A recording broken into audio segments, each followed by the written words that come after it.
All right, welcome back. You're watching NewsX. My name is Vineet Malhotra. Well, the Pakistan Cricket Board's demands to the ICC stem from a growing controversy ahead of the India-Pakistan match in the T20 World Cup 2026 scheduled in Colombo. The issue erupted after Pakistan indicated it would take part in the tournament but skip the match against India, citing political concerns and dissatisfaction with how the ICC handled Bangladesh's exit from the competition over security objections. The ICC warned that selective participation could attract financial penalties and legal consequences, pushing both sides into urgent talks. And following a high-level meeting between the PCB and the ICC officials, Pakistan placed 3 demands on the table. Well, these include better financial compensation and a fairer share of ICC revenues, assurances or concessions linked to future hosting rights and participation guarantees, and clear conduct protocols for high-pressure matches, including post-match interactions. The PCB argues that these demands address long-standing inequities and sensitivities surrounding marquee fixtures like India versus Pakistan. While PCB thinks it holds the leverage, the matter of fact is that the financial muscle is slowly weakening as Nepal, England and recent match viewership has over 50 million views, while Pakistan, Netherlands viewership was just about 40 million views. PCB chairman Mohsin Naqvi is expected to meet Prime Minister Shahbaz Sharif of Pakistan to finalize the decision. Pakistan seems to think that its threat gives it leverage with the ICC and the tournament organizers. But the reality is that no ICC rule or financial obligation guarantees that India-Pakistan match will happen. The ICC can still impose penalties or restructure schedules, and viewership trends show that other matches are drawing massive global audiences. As things stand, the PCB may believe it has the upper hand, but final authority lies with the Prime Minister and the ICC's tournament framework. The tension remains, and while the board is making demands, the reality of tournament logistics, legal frameworks and fan interest means Pakistan's position is far from absolute. We'll continue to talk about this with some people who understand this space intimately. Mr. Sunil Yashkalra, cricket scholar, is with us on the broadcast. Mr. Vidhanshu Kumar, sports journalist and media academic, is also joining us on the show. And last but by no means the least, Mr. Adit Kothari, foreign affairs expert, is also with us on the program. Sunil, I'll begin with you. Thank you for being here. First up, there is a movie by the name of The Dark Knight, in which an employee of the Wayne Foundation or establishment goes and blackmails the management and tells them that I know who Batman is. If you don't compensate me, I'm going to tell that to the whole world. I think that's the same position that Pakistan also finds itself in. It believes that it has leverage. It believes that it can blackmail India and get away with it, but that's not going to happen. India has the strongest team, the strongest management, and let's not forget, and why, in fact, to put it in any other way, India is equivalent to the ICC today. Well, absolutely, Vinny. It's always a pleasure to be on your show. You ask pointed questions, and here is the answer, and here is the observation. I'm sitting 15 kilometers away from the ICC headquarters, and I've been meeting people from Pakistan and Indian diaspora, former cricketers and coaches. What they say, Pakistan has lost their sense of direction. The Sting song, they've lost the sense of direction and progress and science and everything that goes around with it. And they've lost their faith in themselves. Now, coming back to far more serious stuff, Pakistan has begged, Pakistan has implored, Pakistan has gone out of the way requesting India to come and play, or ICC to increase their pocket share or wallet share. But what has happened? They haven't progressed. In fact, they've got the downward slide, southern slide in this, their ranking, their performance, their Zimbabwe Azam, their individual stars. So Pakistan has gone down drastically in the ICC rankings, and their demands and their ego have blown up, especially in the last 12 months you've seen, Vineet. So I take a step back. Pakistan today finds themselves languished at the bottom of the table. Point number 2, they're trying to find friends who they ditch after a week. Bangladesh, for example, because Bangladesh is boycotted and ICC will now come down heavily on them. And third, Pakistan has no allies up there. Fourth, the recent match between India, the Pakistan match, was free entry. The gate money for that match, the Sri Lankan Cricket Board ICC said it's free for everyone to come.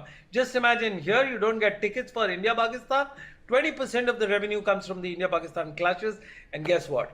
They are squandering uh, their position. So what they're doing is they're attacking the Indians and saying, now you compensate us for this particular thing. Vineet, over to you. Vidhanshu, how do you look at this situation? Pakistan, if you look at the ICC T20 rankings, is at number 6 right now. But let me tell you that after the top 5 ranked countries in this format, it really doesn't matter where you stand, because Pakistan is sitting on the 6th in fact post with 238 points. And just for a reference, Ireland, Afghanistan and Zimbabwe have points which are very close to what Pakistan is boasting of at this point in time. I understand that if India boycotted and went to the ICC and told them that, look, we want to boycott that match, that would be a concern for the ICC to run from post to pillar and try and salvage this situation. I guess the geopolitics with which Pakistan operates has also seeped into their cricket. Very much so. As someone who has actually reported in Pakistan also, when the last time a full-fledged Indian journalist delegation visited 2004 and 5 on those two series. So I have seen Pakistan cricket up close and personal. This is nothing but a loss of face for them. And you mentioned about the rankings, come what may. They had a scare against Netherlands, didn't they? And they may as well lose against USA and other so-called lower ranked teams. And they could be knocked out also. Forget about the way they just thought of boycotting the India match. They thought that they could raise a specter out of it, and it has come to naught for them.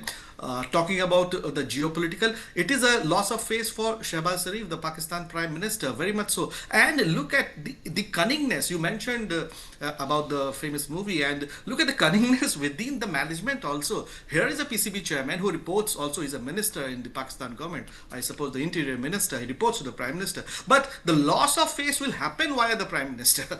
So you can as well understand the kind of murky situations the Pakistani people operate upon, and their cricketers, their administrators, their politicians, all of them. And so it's a big loss of face for Pakistan as well. And the kind of things, in fact, just taking a slight turn from here, the kind of things that the Pakistan Cricket Board discussed with ICC were also hilarious. For example, they said that, of course, you mentioned they want to play a lot of matches against India, all of them, so that they could also make some money. Again, the irony here is noted. They also said that, in the World Test Championship, we should have India versus Pakistan. Why India is not playing Pakistan? Look at this funny situation. The World Test Championship is not ICC. ICC, of course, under the ambit, only the final, the 5 days of it is what the ICC conducts. The rest are the bilateral series which are decided in your future programs, and then according to the performance that you do, the top 2 teams qualify for the final. So how would that also happen?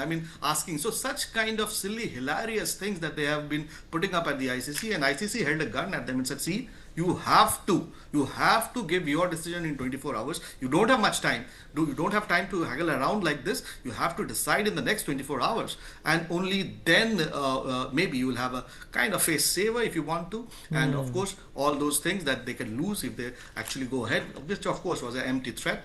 So I think it's a loss of face for Pakistani cricket in a big, big way. The administrators, the way they have been running this, they have to look no further than BCCI and probably learn from them, learn from the management. The cricketers could actually help their team go up maybe if they support positively, not in the way. So yes, likely you may hear in the next few hours ICC announcing this decision, and for Pakistan Cricket Board, nowhere else to go but to hang their heads in shame. Absolutely right. Adit, how are you looking at the situation? Let's not forget that this is the same country, where a paratrooper on their Republic Day parachuted into the lap of the chief guest who was attending that particular event. Let's not forget this is the same country whose Prime Minister Adit very recently went on to say that, हमें तो बाहर जाते हुए शर्म आती है, because whenever we go abroad, हम सिर्फ भीख ही मांगते हैं. Vineet, just after this, I'm going to send you a meme with Shehbaz Please Sharif do. next next to Donald Trump with a begging bowl. You are really going to enjoy that one. They are the butt of all jokes, and they took their strategic leverage way too far. We were just having a discussion before we began that I think they bit more than they can actually chew. They don't understand that, almost 80 to 90% of the financial control within the ICC sits with BCCI. So who are you really going up against? And, the ICC is already on record to say that, if you do not play the February 15th game, then, there will be financial repercussions to the tune of 35 to 40 million, which is in penalties, plus, the broadcasters, the loss that the broadcasters would suffer would have to be borne by you. So these are realities which the PCB cannot really, they cannot really mitigate. So there was, they had to claw back, either claw back or completely dismantle PCB altogether. Those were the only two choices staring at them at their faces. But they have to monkey balance. They have to do some sort of face saving, which is why initially they try to put in the 5 conditions. Obviously, the 5 conditions, which are completely outlandish, were completely rejected by the ICC. Then followed the 3 conditions where they wanted bilateral cricket with India. They wanted more share of the revenues. They wanted more for Bangladesh as well. So I think one of the concessions the ICC may even agree with regards to Bangladesh. The financial repercussions on Bangladesh may not be imposed in Bangladesh. May even be compensated for having not played this particular tournament. So that aside, I think where the PCB is really playing the game is from a Pakistani military establishment perspective. February 8th was meant to be the PTI rally in Pakistan. What rallies Pakistanis best is a anti-India slogan. So the way they engineered everything with the India-Pakistan game and made it sort of an anti-India slogan ensured, they completely diffused that particular PTI rally. Also, February 12th, we shouldn't forget that there are Bangladeshi elections in the foray. So, playing to that particular sentiment that, we are your brothers, we are your older brothers or elder brothers, and, we are always there to look after you, irrespective of the geographical realities where, India is actually encircling you. Has connected some sort of sentimental notes with the Bangladeshi people as well. I mean, something that you can see on social media, something that you can pick up on ground as well. So that aspect, I think, the PCB has played their cards very well. But I think where they're going to lose extreme amount of face is with their own people. But having said that, 1971 they won, 1999 kabhi hua nahi. And 2025, despite 11 of their air bases being completely dismantled, they still think that they won. So this is a population which is completely living in denial, and they will continue to basically show themselves as living in denial. Sunil, if this match, this fixture between India and Pakistan does not transpire, then approximately 4,500 crore rupees will be lost in revenues, and 70 to 80% of PCB's annual revenue from the ICC comes from sources like such. And viewers and guests, for comparison's sake, let me also tell you what the revenue of the BCCI is every year. It's at 2.5 billion, which is approximately 21,000 crore rupees, perhaps the GDP of a small state in Pakistan, or in fact the whole of Pakistan. The annual revenue of Pakistani cricket board, Sunil, is around 458 crores, which is around 2% of what the BCCI makes. The numbers do not stack up when it comes to Pakistan trying to show any kind of heft towards the ICC. Secondly, the contracted players that India has, on an average, they make about 7 to 10 crores annually. If you look at the Pakistanis, the highest that they make is a crore rupees annually. So obviously this disparity exists for a reason. Pakistan cannot at this point in time afford to upset Big Brother, and I don't mean the ICC. Absolutely, I know who you're talking about. But let me just give you a perspective of where does Pakistan stand. Another anecdote, you put Karnataka Premier League and TNPL together, it's bigger than the size of the Pakistan League. That's a discussion aside. Remember the time of Neo Sports, Vineet, when you were prolific there. You actually went and interviewed several players.